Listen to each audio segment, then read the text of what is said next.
maanta sidaan la wada soconno xaaladda dalkeenu ku jira waa xaaladdan qurux badnayn oo aan wanaagsaneyn oo warwariyo murugo leh waxyaabaha marka qof umad madax looga dhigo oo maxaan ku dhahday la yiraahdo dhaqaalahaygii noo maamul oo nolosheedii noo maamul oo wax kasta oo annaga nagu saabsanaa noo maamul oo wada jirkaygii noo maamul qofka sharaf weyn iyo karaamo weyn baa xaqiiqatan la huwiyay laakiin waxaad moodaa inaan maanta taa maxaan ku dhahday la gowlgowlayo oo aan la garanahaynin hadal kasta oo xukuumadda ka soo yeela muddooyinkan dambe gaar ahaan ama wasiir ha ka soo yeedho ama cid kale ha ka soo yeedho waa hadal aad moodo inuu naxal iyo xumaan abuurayo waa hadal aad moodo inuu kala fogaan iyo kala qaybin bulsho abuurayo waa hadal aad moodo inay ka maran yahay xikmadda iyo odatinimadu waa hadal aad moodo inuu ka maran yahay fogaanshiyo aragu iyo hilaadintu maanta waddankeena waxa ka socdaa maaha wixii hadal sii kala fogeynaya lagu xalin lahaa maaha sida aad la wada socotaan bariga muddo dheer bay mushkilada ka jireen dawlado fara badan oo maxaan ku dhahdaa dawladihii kala duwanaa ee Soomaaliland soo maray mid walba marxalad iyo hab iyo dariiq ay u soo martay oo ay ku xalinaysay ayaa jira hadalka shalay taliyaha ka soo yeeray wuxuu ahaa hadal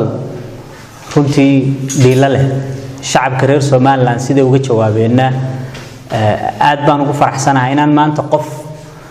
ilaa shalay intii uu hadlay qof reer Soomaaliland oo waxa uu yiri ku faraxsan ma jirto qof Soomaaliland wanaageeda iyo wada jirkeeda iyo horu socodkeeda jecel oo hadalka ku faraxsan ma jiro hadal dadka dhagahooda iyo qalbigooda beddelay ayuu xaqiiqatan ahaa laba arrimood buu ka hadlo labada arrimood baan doonayaa inaan si yar oo kooban isu dul taago arinta koowaad ee uu ka hadlay waxay ahayd arinta ka taagan baran waa dhul reer Soomaaliland dadka baran waa dad reer Soomaaliland askarta dhulka ka soo jeeda ee mushaharka qaadata mushaharka cid aliyaale cid ay marti uga yihiin ma jirto madaxweynahana marti uga maaha taliyaha ciidankana marti uga maaha waa xaq ay qarankan ku leeyihiin wixii kale ee baran laga qabtaana hadii laga qabtaba ama gobolada bariga laga qabto ama meel kasto Soomaaliland laga qabtaa ee cashuurta Soomaaliland laga qabtaa maaha wax qofnaba uu qof kale marti ugu yahay waxa uu taliyuhu yiri waxaanu aad iyo aad ugu faraxsanahay inay tageen waxa aad looga xumaadaa in isaga iyo Puntland ay isku wax ku farxaan Puntland maanta way hadasho waxay aad iyo aad ugu faraxday in ciidamada Soomaaliland ka soo tageen taliyihii ciidanka qarankuna uu farxay oo wuxuu ku farxay in ciidamadaasi ka tageen wuxuu ku sababeeyay shilimaan iyo dhaqaale iyo lacag maxaan ku dhahdaa qaranka uga seef garoobayo oo u badbaadaya taliyuhu cashuurta shaqul kuma laha shaqadiisa maaha sida loo qorsheynayo cid la siinayo halka la marinayo waa arrimo siyaasi ah weey taliyaha waxa laga doonayo shaqadiisu ahayd ciidankiisa iyo discipline-kiisa akhlaaqdiisa wada jirka ciidankiisa inuu ilaaliyo isagoo ciidankiisii maalin walba hayni goosanayso oo maalin walba hayni ay ka baxayso ciidankii qaranka oo ciidankii qaranka sumcadiisii ay maalinba maalinta ka dambayso hoos ay hoos u sii dhacayso waa wax aad iyo aad looga xumaaday intuu taliyihii soo fadhiistay halkii arrimahaasi uu xal uga raadin lahaa waxa aynu aragnay ee kulligeen aynu daawanay inuu ku hadlay oo maxaan ka dhahdaa ka sheekeeyay ninka taliyaha maxaan ku dhahdaa la yiraahdo guray Cismaan Saalax waa gaashaan leh Soomaaliland baa maxaan ku dhahdaa dawladda Soomaaliland baa siisay darajada dhowr iyo 10 sanadood buu taliye guutaaha ninka dhowr iyo 10 sano taliye guutaaha inuu maanta taliyihiisii guudintu soo istaagay inuu yiraahdo qaranka marka horeba waxba ugu filayna waxba ugu qabanayna inuu tagana waan ku faraxsanahay kuwa joogaana ha tagaan macna kale oo fog bay yeelanaysaa macna ah in dadka reer Soomaaliland laba loo qaybinayo oo dadka qaar la leeyahay second class citizens batihiin bay sameynaysaa shacabka reer Soomaaliland waa mid weey hal wadan baana ku abtirsadaan hal dhul iyo hal dawlad iyo hal dan baana ka dhaxaysa laakiin tiise wax maxaan ku raahday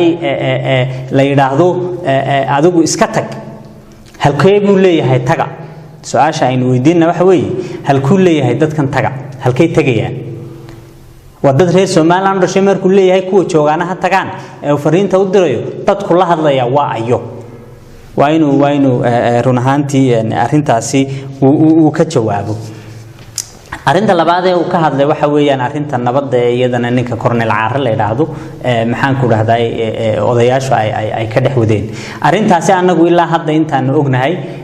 نمن أضياله أو أخيارة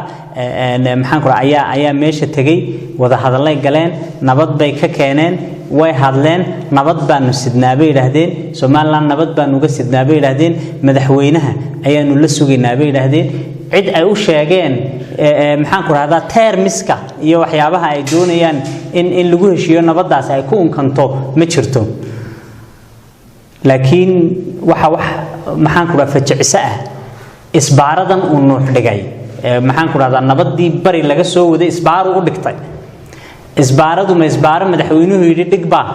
mise waa isbaaro isagu sidiisa u dhiganayo oo uu arkay inaanay dan iyo wanaag ugu jirin in halka nabad ay ka unkanto ay ka salaaxanto way soo bixi doontaa ma doonayna inaanu ka hor dhacno madaxweynaha fursad baanu siinaynaa inkasta oo 24 saacadood wax ka badan aan sugaynay madaxweynuhu inuu arintaasi wax ka yiraahdo shacabka reer Soomaaliland ay sugayeen oo aanu ilaa hadda dawladda intan ognahay wax waraho kaanu taani ka dambeeyay ka soo bixin arintaasina ay muujinayso tusayso in siyaasad dawladeed tahay waayo asalan badda taliyuhu maxaan ku raahdaa kaligiis kama hadli karo wasaaradda gaashaandhig baa jirto ay tahay arrimaha siyaasiga ah inay ka hadasho laakiin tiisa waa isku qaladka iyo maxaan ku raahdaa isku qasanka Muuse la socday ee dawladnimadeennii maxaan ku raahdaa madaxa loo rogaayo ay hoos u sii socoto ayuu bay tanina kamid tahay ay ku jirtaa marka wali laakiin fursadda waynu siinana wali waynu sugaynaa madaxweynuhu waxa uu taani ku hadlay wax ka duwan inuu shacbiga reer Soomaaliland dhagahooda maqashiyo oo la wadaago dadkaasna waxaan ugu baaqaynaa haddii odayaasha yihiin iyo haddii cid kale oo kasta oo arintaasi ku lug lehba in nabadda iyo wadajirka iyo midnimada la ilaaliyo inay dantu nabadda ku jirto Soomaaliland haddii ay burburto inaga inaga burburaysaa kulligeen bay ka burburaysaa ma kala hor burburi doonto qofka isla bari bay wax ka dhacayaan oo dabadeed aadna maxaan ku dhahday casarkaad meel kale ku cabaysaa Soomaaliland dibku marbu wada taabanaya taa inaynu ka wada guntano aynu ka wada hortagno ayaa daruuri ah madaxweynahana waajib dastuuri ah saaran inuu nabadda iyo wada jirka Soomaaliland iyo dadkeeda u ilaaliyo hadallada macnaha weyn yeelanaya taliyuhu markuu ka hadlaayo labada nin markuu ka hadlaayo mar caaro ka hadlaya marna wuxuu ka hadlayaa guri buu ka hadlayaa labada nin markuu ka hadlay nin wuxuu waa dambiile laakiin Soomaaliland nimadiisi question muu gelinin iska tag muu oranin inaad naga tagto waan ku faraxsanay muu oranin inuu shuruucda Soomaaliland ku maxkamadeeyo dambiile uu yahay buu doonaya ninka kale markuu ka hadlaayo shisheeyo ka dhigay dambi ka weyn ma jiro in calankii Soomaaliland ee qarankani uu lahaa askari Soomaaliland ka tirsanaa intuu xiradiisii ka dajiyay calan wadan kala saaro dambi ka weyn oo la galaa waa khiyaamo qaran weey dambi ka weyn oo la galaa ma jiro laakiin tiisa isaga taasi dambi ugu ma muuqato waayo maskaxdiisa halka dambe wuxuu ku haystaa ninkaas inaan reer Soomaaliland lahayn sidoo u hadlay ayaana muujinaysa marka dadka kale uu sheegayna waa inuu ka warrama cid yihiin iyo sida yihiin iyo dadku leeyahay taga waa inuu iyagana ka warrama marka isbarbardhiga labada hadal marka eegto waxa ku soo baxaysa Soomaaliland inuu laba kalaas u yaqaan oo maxaan ku dhahdaa qof dadka qaarna reer Soomaaliland u yaqaano qaarna dad Soomaaliland la joogo marti ku ah oo shaqaysta oo cashuurtiisa uu sheegay maxaan ku dhahdaa ku nool oo ku dul nool Soomaaliland kale yihiin laakiin xaqiiqadu taa way ka fog tahay Soomaaliland dawlad ma noqon karta dadka bariga la'aantood ninka isugu sheekeynaya Soomaaliland baa dawlad noqonaysa been buu isu sheegaya xaafad iyo reer dawlad ma noqdaan Soomaaliland waxay dawladnimadeedu ku unkamaysaa oo ku guntamaysaa marka ilaa bari ilaa galbeed qabsato ama mid dhaxa ku sheeg ama mid koona ku sheeg Soomaaliland waa loo dhashaa dadka reer Soomaaliland ee dhulka Ilaahay ku abuuray ayaa Soomaaliland wada leh oo laga doonayaa in wada jirkoodii la ilaaliyo oo isu keenistoodii la ilaaliyo oo ka shaqayntoodii dadkaasi in midnimada ay dhowraan la ilaaliyo waxa laakiin arintani kale oo ay daaha ka fayday oo cadeynaysa in siyaasadda dawladda maamulka madaxweynaha ee ku wajahan barigu ay fashil tahay siyaasad maxaan ku dhahday dhab ahaantii madaxweynayaashii hore oo dhan ay kaga fiicnaan inay tahay madaxweynihii isaga ugu horeeyay Axmed Maxamed Siilaanyo bariga maxaan ku dhahday siyaasad sulxa oo wanaaga ayuu ku waday waynu ogeeyno doorkii dhawita doorashadu meelo hore aan weligeed ka dhicin bay ka dhacday dadka barigu u soo hanqal taagayeen inay Soomaaliland ay maxaan ku dhahday kalgacal iyo muxubbo cusub ay u gasho laakiin tiisa imika waxaad moodaa in la irdhaynayo la leeyahay taga in la leeyahay idin ma baahnina taga Puntland u taga Soomaaliya u taga halka tagta halka doontaan taga in la xajiimeynayo taag loo sameeynayo ah maxaan ku dhahday dulsaar ayaa nagu tihiino cashuurteediiba ayaa ku nooshiin taliyaha inta ay dhibaso $100 ee askarigu qaatay inuu maanta ognahay waxa uu $100 gooyo iyo inaanu qof noloshiisa waxba ka tarin $100 maanta qofka ku shaqeynaya halka ku taagan waa qof naftii hura ah waa qof ay tahay inaynu markasta bogaadino in $100 ina damqama laakiin taliyuhu haday dhab ka tahay oo cashuurta Soomaaliland uu damqanayo sida aynu wada ognahay boqolkiiba laba loo gooyaa cashuurta bariga in wadamada gobolada bariga Soomaaliland lagu horumariyo sanadkii hore 9 milyan baa meel ay martay iyo cid cuntay iyo meel la geeyay cid waru haysa ma jirto waxay lacagta in la qorsheeyo oo la mashaariiceeyo oo wadooyin lagu sameeyo oo biyo lagu sameeyo oo waxbarasho lagu sameeyo oo dadka nolol loogu sameeyo way dawladnimadu askari meel taagan ma dawladnimadu sida uu fahamsan yahay askari meel taagan maaha dawladnimadu waa cadaalad waa adeeg waa waxbarasho waa caafimaad waa in dadka nolol loo sameeyo oo hiigsi loo abuuro ma in dadka la niyad jabiyo niyada laga dilo oo la kala kaxeeyo oo la kala fogeeyo maaha marka ta maxaan ku dhahdaa haduu cashuur raadinayo cashuurta maxaan ku dhahdaa ha raadiyo oo aynu ognahay inaan wax shaqo ah lagu qabanin oo aan goboladii bariga laga qabanin loona qoondeeyay 2% kulligan baa la inaga wada qaadaa cashuurta qof kasta oo reer Soomaaliland ayaa laga qaadaa baabuurta kulligiina wadateen maanta halkan soo mariseen waxa weeyaan cashuur baa kulligiin ka bixisaan markay iibsanayseen cashuur baa bixiseen dekada markay ka yimaadeen cashuur baa bixiseen maalin walba wadada burbursan baa cashuur maxaan ku raadayay ku bixisaa hal la joojiyo cashuurta Soomaaliland ee la kala sheeganay waxa weeyaan ceeb iyo qurun baa hadii kale looga dhaadhacaya oo looga gudbaya waxa aan ku soo gabagabaynayaa shacbiga reer Soomaaliland baan u direynaa maanta waynu aragnaa dawladnimada Muuse marka eegto waxaad moodaa yaani kuleelkeeda iyo sida maxaan ku dhahdaa xiinkeeda marka eegto inay 9 sanadood joogtay baad moodaa inay dawlad 2 sano joogtay ilaan honeymoon-kii baa ahayd inuu imikuun ka baxo dadku kalgacal iyo wanaag u wada hayee laakiin tiisa maanta waxa weeyaan hogaamin la arkay oo aan la mahadi weeyay waxa la yiraahdaa Soomaalidu waxay tiraahdaa erayga waa laga keenaa laakiin lagaaga ma haro wuxuu yiri fartayda eeday maalintii uu qudbeynayay madaxweynuhu dadkii la shaqeynayay maxaan ku dhahdaa dadkii la shaqeynayay u hagar baxay inuu isagu madaxweyne noqdo wuxuu yiri fartayda eeday baa ka dhici doonta maanta tiiba taagan gobol kasto Soomaaliland way ka taagan tahay dad baa dhul lagu haystaa dad baa la dhibaataynaya maalin walba mushkilad cusub baa furmasayna ognahay ay furmasaa marka waxaan leenahay dadka reer Soomaaliland ee acyaanta hadhowto Soomaaliland hadii ay halka ay maanta taagan tahay hoos uga noqoto taariikhdu way idin xusi doontaa aqoonyahan baa jooga madax banaan oo siyaasadda ku jirin culimaa joogta ganacsataa joogta wada arko oo og dariiqaynu haynay iyo hoogaynu ugu hogaaminay iyo hogaaminta Muuse maxaan ku raahday isku filanta ah ee aan meel labayna gaarsiinaynin way arkaan arinta haddaynu maanta si wada jir ugu horiman weyno oo aynu iska dayn weyna qabyaaladda iyo qurunkeena hoosta ku haysano oo aynu oran weyno war Somaliland meel khatar ah bay ku jirtaa sidaynu badbaadinaa oo aynu su'aasha is weydiin weyno hadhow taariikhdu way idin xusi doontaa aad iyo aad baa mahadsantiin موضوعاً أعتقد أن نسموها شرعاً. واحد شرع كل حسبية ده سمعنا أسرة أو بدها تجد اللي يقولوا قصة. يعني كل الناس محدود دارين هي سيدو كلا واحد شرع قراءة قوان وتابعين أحداث صورتي مرتبط كل ده فيسبوك وكذا سنين يعني برشلو فايسو واحد صور تبيت كمل ودوي كمل هذا الكيسة وكذا يرسل. حد صار ودول سنة كده. سؤال هره أرنتي دورشوينكا دي دورشدي برلمان كاين سوغيسا مادام دورشدي برلمان كاين سوغيسا وقصبين لو هادلو نارين كستو arrimaha saanay ayaanay daaranaayeen maxaan ku dhahdaa in hogaamiyaha xisbiga ana shirka tagay welina maanan kala warhelin arinta labaad de Hargeysa inaad wada kala sheegtaba uma baahnid waxa lagu arkay sidii kale yihiin uma baahnid halkan imka markad ka baxday ilaa laamida inta huquuqod maxaan ku dhahdaa gaarigaaga iyo adigaba ku gaaraysa ayaa ku filan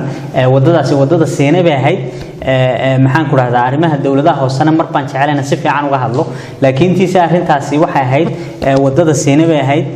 waxa xasuus gelisay wadadaasi Seenay 88kii intaanu siyaad barre wadanka ka tagin iyo maanta maalintaas ay fiicnaan marka aynu u baahanay maskaxdeena inuu gelino war dawladnimada maxaynu u doonaynaa dawladnimadaynu doonaynaa aynu lahayn siyaad barraan ka soo dhacsan maxaynu u doonaynaa hadii wadooyinkii qaar ilaa maanta maalintii isagu ka tagay ay ka wanaagsan yihiin marka wadadaas ay ahayd boholay ahayd roob baa da'ay de Hargeysa oo roob helay xaaladeeda idinka ayaa aadiga waxaad ka dayriseen xaaladda guud ee waddanka dhinac kastaba haddii xaaladdu soo ku socotay marka in badan baad baaqtirteen talaabo inaad qaadaan idin qorshaysan ma jirto annagu hay'ad fulineed ma nihin dadku waxay u baahan yihiin inay fahmaan kaalinta xisbi mucaarad maxay tahay annagu hay'ad fulineed ma nihin annaga waajibkana saaran waxa weeyaan shacbiga reer Somaliland xaaladda wadanka jirta inaan u soo bandhigno siday tahayna aan ugu sheegno waniga baa qadaraya ee la hadlaaya nacyaantii aqoonyahankii iyo madax dhaqameedkii iyo culimadii iyo waxgaradkii reer Somaliland leh war hadii Somaliland maanta ay wax noqoto kulligeen bay ka noqonaysaa taariikhduna way idin qori doontaa hadaawanina ka soo kaca oo tala keena taladu ma aha waxaan anigu sheegay inay noqoto wax ka duwan bay noqon kartaa laakiin maanta wadankeenu tal u baahan maanta Muuse inaan wadankii wadi karin ayaa ilmaha shan jirka ah reer Somaliland u cad midna kor u buu oran karaya midna kor baan u oran karahaynin marka intaan kor u oran karahayn ayaan leenahay waa bal isu yimaado hadaa doontaan faqo oo annagana talana weydiiyo war wadankeena xalaan u raadin sida kuma sii socon karayna mudane xogaayay magacaygu waa Yaasirashka waxaan ka socdaa telefishinka codka barnaamijka inta badan xisbiga mucaaradka wadani dhaliisha waa soo bandhigaa maxaa keen waayay in xisbiga mucaaradka wadani dhaliisha uu soo bandhigay bedelkeedu keen waayay bedelkeedii de anagu hortu fulin ma nihina waniga imika sheegay laakiin tiisa mushkilad kale rusto aanu ka hadalna xalkeedaan ka hadlayna imika laba mushkiladood baan ka hadlay mushkilada bariga waxaan leenahay war horumar bay u baahan tahay cashuurtan la inaga goynay 2% kan wax loogu qabtay u baahan tahay in wadooyin loo dhiso caafimaadka lagu horumariyo 9 milyan lacag yar maaha wax badan bay qaban karaan laakiin tiisa de meel kale martay marka lacagaha nuuxna u diro bal har raadiyo waa kan cashuurtii de shaqadeedii bilaabay har raadiyo lacagtaas halka ay martay arinta kalena waanu ku cilno xalna war dariiq loo maraa odayaashii baaba nabad sidee oo ninkii nabad baanu ka keenay de hal wada fadhiisto nabad ah laga hadlo anaga daad roolkay ka weey awood fulineed anagu de mali oo maxaan ku raxay xukuumadii mani wadankana shuruucdiisa inaan ixtiraamno ilaalinaan doonana